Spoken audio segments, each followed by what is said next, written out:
you all for coming. As Ethan said, I will be reading from Being True, which is the latest book from Dreamspinner. And it is a sweet coming-of-age story about Truman Cobbler, who is the awkward kid who transfers to his new school where he meets Javi Castillo, the hot, popular jock with a kind heart. And Tru's life hasn't been very easy. His father died when he was really young, and his mother remarried a professional swindler, which wasn't very good. And so they lost all their money, and now they're living in the barrio of San Antonio, Texas, and they are living in government housing. And Truman is transferring to his 6th school in 4 years. His high school was worse than mine, which was pretty bad. And so he is never had a friend because he's constantly bullied. And people bully him because his clothes come out of the Goodwill bin. Most people assume he's gay, and also because a lot of the classmates think that he looks like Donkey from Shrek. And so he has never had a friend until he meets Javi, who is a kind boy who, even though he's popular, he does not fall into the clique crowd, and he is friends with whoever he wants. And when he becomes friends with Tru, he sets the entire social world of Burbank High School on its ear. They do not know how to react when Mr. Popular becomes friends with Mr. Donkey. And so this is where we pick up with Tru and trying to deal with his newfound popularity. All right.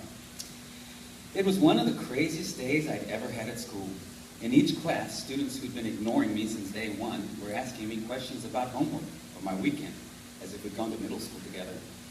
Even at lunch, Claudia and I had to contend with people asking to join us at the bench in the quad that had been exclusively ours for the past few months. Lunch had turned into musical chairs with new people constantly filling up the vacant spots. I'd never been more exhausted in my life. Claudia hadn't been pleased with the sudden introduction of new people.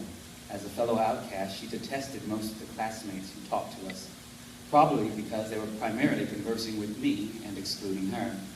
"That was such a good article you wrote," Allison Gutierrez said. She was one of the really popular girls who counted Rance's girlfriend Lucy as one of her best friends. And like most of the popular girls, Allison wore too much makeup to try and look older, and blonde highlights in her hair. It was as much a uniform as a cheer skirt or a baseball jersey. Allison purposely opened the paper in front of Claudia's face. Only my reassuring touch on hers kept Claudia from tearing it from Allison's grasp and leaping across the table. "You really got me excited about baseball season. When does it start again?" I gently moved the paper out of Claudia's way before responding. "I don't remember. I'm not good at dates, but Claudia here has everything memorized." I refused to play high school politics. Claudia was my friend, and I wasn't going to exclude her from any conversation. The slight flicker of the hate-fueled inferno that burned in her gaze revealed Claudia appreciated the gesture. But she was only a few seconds away from turning into the girl in Stephen King's Firestarter. "Do you remember?" I asked, hoping to delay the body count. "March 2nd, Claudia said through gritted teeth.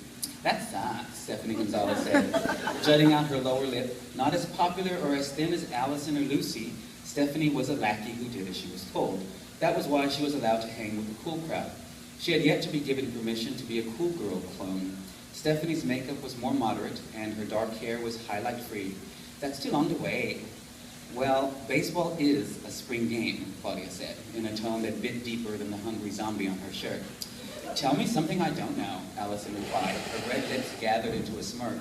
"How much time do you have?" Claudia asked. Stephanie glanced down at her watch and said, "Not too long. Lunch ends in about 10 minutes. Allison glared at Stephanie, who clearly had no idea what she'd just done. Claudia, however, howled in laughter. "What's so funny?" someone asked behind us. I didn't need to turn around to know who it was. Only one person on this planet was capable of making me feel like a helium-filled balloon. "Javi!" Stephanie said. She grinned broadly like an idiot. She was obviously yet another girl who longed to sample Javi's offerings. I couldn't help but feel somewhat territorial, as if Javi belonged only to me, and I should gouge out her eyes with a plastic spoon that she ate her yogurt with. "Let's take a selfie," Allison said as she stood. She crossed to Javi and wrapped her arms around his waist as she held her phone above them at a slight angle. She puckered her lips into a duck bill. Why was this look so popular with girls my age? It made them look silly, not sexy and sophisticated. Facebook, Allison announced, as she headed back to her seat to upload the pic. Javi squeezed in between Claudia and me on the bench. When his thigh rested against mine, I about rocketed to the moon. What are you doing here? I asked. Javi ate during second lunch and was supposed to be in his English class right now. Bathroom break, he replied. His trademark grin hitched up his lips. I think you took a wrong turn somewhere, I said, nudging him. He leaned into me and laughed, and instead of pulling away, the entire right side of his body remained in contact with mine. Forget the moon, I was on my way out of the solar system. So what's with Claudia? He asked, eyeing her suspiciously. She was still in the middle of her hyena routine, and Allison, who'd finished posting the picture to all her social media sites, had death in her eyes. Nothing, Allison replied dryly. Her response made Claudia almost laugh herself off the bench. You're weird, you know that, Javi said before chuckling at Claudia. You have no idea, Allison added with a nod. Claudia Zamora is a freaky, devil-worshipping emo loser with more scars on her wrist than friends. My hackles rose. I'd never been one to stand up to others, mostly because I was usually the one being made fun of. But Allison's comment about my friend turned the rocket I'd been flying on thanks to Javi's warm touch into a missile. And that missile headed straight for Allison Gutierrez. If Claudia really worshipped the devil, I told Allison, she'd be bowing before you, wouldn't she? Stephanie gasped in horror, and Claudia's laughter died almost immediately. Allison's only reply was to cross her hands on the wooden tabletop and glare at me with arched eyebrows. Javi's sudden chuckling caught all our attention. That was priceless, he said as he had wrapped his arm around my neck. He hadn't done that since I'd taken the now famous photo. Tru has some good comebacks and always cracks me up. What the hell was he talking about? It was pretty good, Stephanie added with a nod. Her shock had been replaced by amusement. Allison didn't buy it. The slant of her eyebrows revealed she had no trouble discerning between a true insult and a playful jab. But Javi's protective presence kept her poison at bay.